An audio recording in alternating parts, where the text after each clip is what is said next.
ಆಚರಿಸುತ್ತಿದ್ದೇವೆ. ಈ ಸುಂದರ ಕಾರ್ಯಕ್ರಮದಲ್ಲಿ ಈಗ ಮುಂಬರುವ ಕಾರ್ಯಕ್ರಮ ಹಂಗಂದ್ರೆ ಎರಡು ವಿಶಿಷ್ಟ ಆಚರಣೆಗಳು ನಡೆದಿವೆ. ಒಂದು ಶಿಕ್ಷಕರ ದಿನಾಚರಣೆ ಆದರೆ ನಮ್ಮ ದೇಶ ಕಾಯುವ ಸೈನಿಕರಿಗೆ ಗೌರವ ಸಲ್ಲಿಸುವ ಒಂದು ಕಾರ್ಯಕ್ರಮ ಈ ಮಹಾವಿದ್ಯಾಲಯ ಹಮ್ಮಿಕೊಂಡಿದ್ದು ಒಂದು ಖುಷಿಯ ಸಂಗತಿ. ಶಿಕ್ಷಕರು ದೇಶದ ಮಕ್ಕಳ ಭವಿಷ್ಯ ನಿರ್ಮಾಣದಲ್ಲಿ ಪ್ರಮುಖ ಪಾತ್ರ ವಹಿಸಿದರೆ, ಸೈನಿಕರು ದೇಶದ ರಕ್ಷಣೆಯಲ್ಲಿ ತಮ್ಮ ಜೀವವನ್ನು ತ್ಯಾಗವಿಟ್ಟು ಸೇವೆ ಸಲ್ಲಿಸುತ್ತಿದ್ದಾರೆ. ಈ ಇಬ್ಬರ ಒಂದು ಸಮ್ಮೇಳನ ನಡೀತಿರುವುದು ಇದು ಒಂದು ಸಂತೋಷದ ಸಂಗತಿ.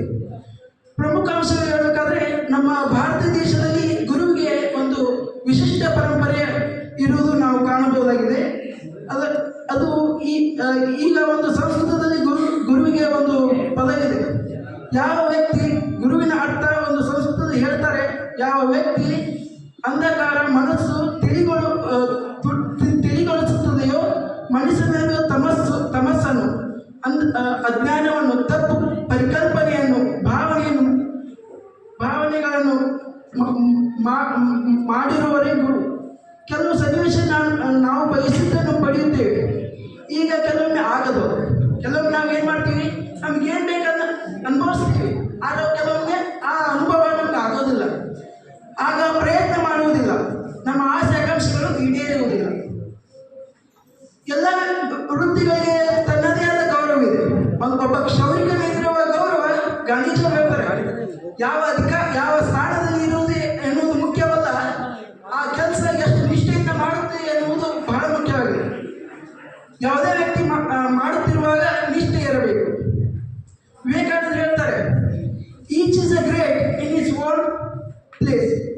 ಅಂದರೆ ಪ್ರತಿಯೊಬ್ಬ ವ್ಯಕ್ತಿಗೂ ತನ್ನದೇ ಆದ ಒಂದು ಸ್ಥಾನಮಾನವಿರುತ್ತದೆ, ಅದಕ್ಕೆ ತನ್ನದೇ ಆದ ಗೌರವವನ್ನು ಇಡಬೇಕಾಗುತ್ತದೆ. ಚೀಟಿ ಬಂತು. ವಿಶ್ವವನ್ನು ಬಸವಣ್ಣ ಹೇಳ್ತಾರೆ, ಕಾಯಕವೇ ಕೈಲಾಸ ಅಂತ.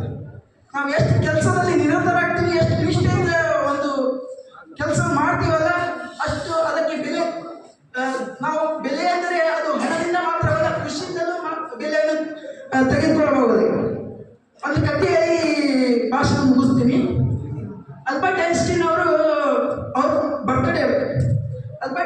ಬರ್ತ್ಡೇ ಇದ್ದಾಗ ಅವ್ರು ಏನು ಮಾಡ್ತಾರೆ, ಈ ಬರ್ತ್ಡೇ ಸೆಲೆಬ್ರೇಷನ್ ಮಾಡೋಕೆ ಎಲ್ಲ ಕಡೆ ಓಡಾಡ್ತಾರೆ.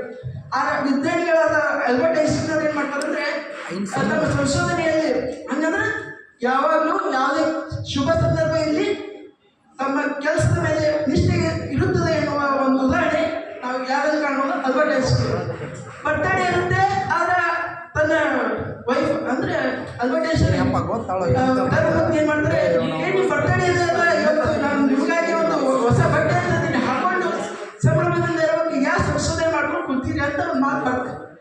ಆಗ ಇವರು ಆಲ್ಬರ್ಟ್ ಐನ್ಸ್ಟೀನ್ ಹೇಳ್ತಾರೆ, ಇದು ಹಬ್ಬ ಹರಿದಿನಗಳು ಕೆಲವೇ ದಿನಗಳು ಮಾತ್ರ. ನಾವು ಸಂಪಾದಿಸಿದ ಜ್ಞಾನ ಸಂಶೋಧನೆಗಳು ಹಲವಾರು ದಿನಗಳು ಉಳಿಯುತ್ತದೆ. ನನ್ನ ದೇಹ, ನಾನು ಹಾಕೊಳ್ಳುವ ಬಟ್ಟೆಯಿಂದ ನನ್ನನ್ನು ಯಾರು ಗುರುತಿಸುವುದಿಲ್ಲ.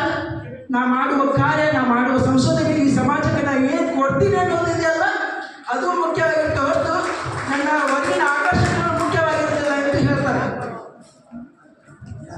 ಈಗ ಒಂದು ವಾಟ್ಸಪ್ನಲ್ಲಿ ಬಂದಿರೋ ಒಂದು ಕೊಟೇಶನ್ ಹೇಳ್ತಿರ್ರಿ, ಇದು ಎಲ್ಲಾಗಿತ್ತು ಅಂದರೆ ಗ್ರಂಥಾಲಯದ ಇದು ಬೋರ್ಡಿಗೆ ಆಗಿರುತ್ತೆ. ಅದು ಯಾವುದು, ಜ್ಞಾನದಿಂದ ಅಹಂಕಾರ ಬಂದರೆ, ನಾವು ಜ್ಞಾನ ಬಾಯಿದಂತ ಅಹಂಕಾರ ಪಡ್ಕೊಂಡ್ರೆ ಅದು ವಿಷಕ್ಕೆ ಸಮಾನ ಅಂತ. ಜ್ಞಾನದಿಂದ ವಿನಯ ಬಂದರೆ ಅದು ಅಮೃತಕ್ಕೆ ಸಮಾನ ಅಂತ ಹೇಳ್ತಾರೆ.